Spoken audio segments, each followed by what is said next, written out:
The day they tore down my creek barrier, I didn't get angry right away. I got quiet. Because I knew something they didn't. I had spent years living on that land, watching how that creek moved, seeing what came through it at night, hearing things most people in that HOA had never even imagined. So when Karen stood there, smiling like she had just improved the view, I told her one simple thing. I said, "You didn't just change how it looks. You changed what can come through." She brushed it off like I was being dramatic.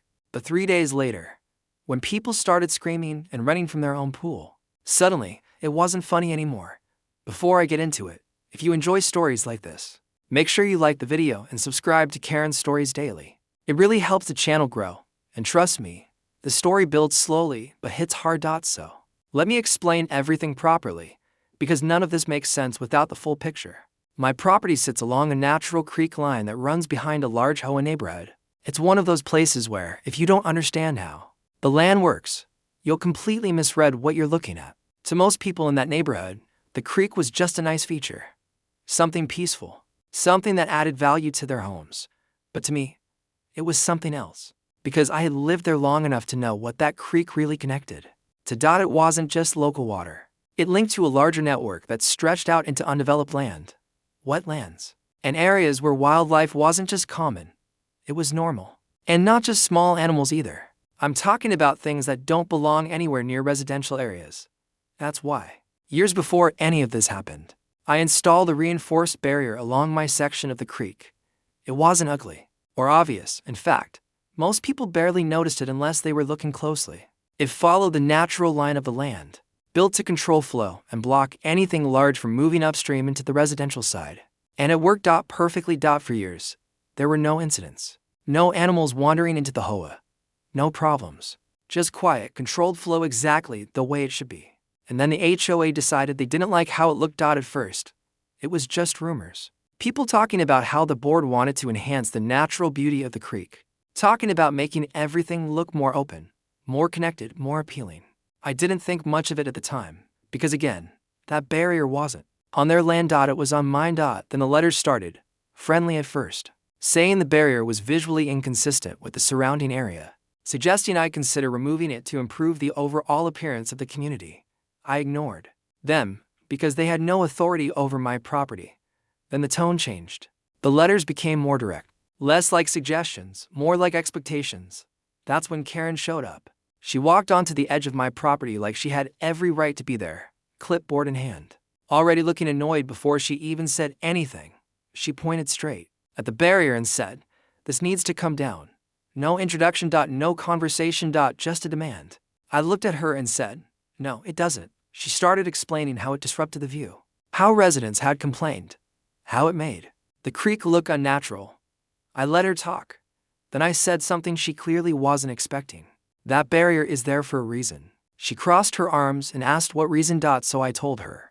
I explained how the creek connects to larger areas, how wildlife moves through it, how removing that barrier wouldn't just change the look, it would remove the only thing controlling what could come through. She didn't take it seriously. In fact, she smiled, like I was exaggerating. "We'll handle it," she said. And that right there was the moment I knew they were going to do something stupid. A few days passed. Then I started noticing activity near the creek. Workers, equipment, people walking along the edges, measuring things, talking quietly like they didn't want to be. Noticed. I went down there and asked what they were doing. They said they were just evaluating. I told them clearly, "Do not touch anything on my property." They nodded, but I could already tell they weren't going to listen. Then one morning, everything changed. I woke up, looked out toward the creek like I always do, and something felt off immediately. The line of the water looked different. The flow looked wider. I walked down there, and that's when I saw it. The barrier was gone, completely removed. No damage. No debris. Just gone. Clean. Like it had never been there. For a few seconds, I just stood there taking it in. Because I knew exactly what that meant. That wasn't just a mistake. That was a decision. And now, the protection was gone. I went straight to the HOA office. Karen was there. I walked in, looked at her, and said, "You removed it." She didn't deny it. Said it was part of a landscape improvement project. I nodded, and then I told her something she didn't understand at the time. "I hope you're ready for what comes next." She frowned and asked what I meant. I said, "You just opened a path. she dismissed it. Said they had experts. Said everything was under control. At word again. Control. But nature doesn't care about control. The first 2 days, nothing happened. Everything looked calm, and I could tell they thought they were right. That maybe I had been overreacting. Then came the 3rd day. It started with noise. Shouting. Panic. The kind of noise that doesn't happen in quiet neighborhoods, unless something is seriously wrong. I walked toward the creek line and looked over into the HOA side. And that's when I saw it. An alligator. A big one. Sitting right in the middle of their pool. Completely still, like it belonged there for a moment. I just watched, because this was exactly what I had warned them about. People were backing away. Some were yelling. Others were frozen, not sure what to do. Someone was on the phone, probably calling animal control. And Karen, she was standing there, staring at it like she couldn't believe it was real. Because now, it wasn't about looks anymore. It was about consequences.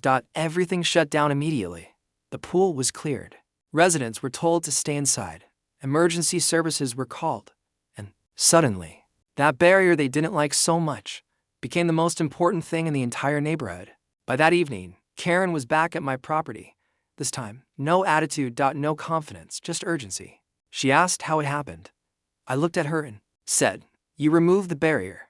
She didn't argue, because she knew. They all knew.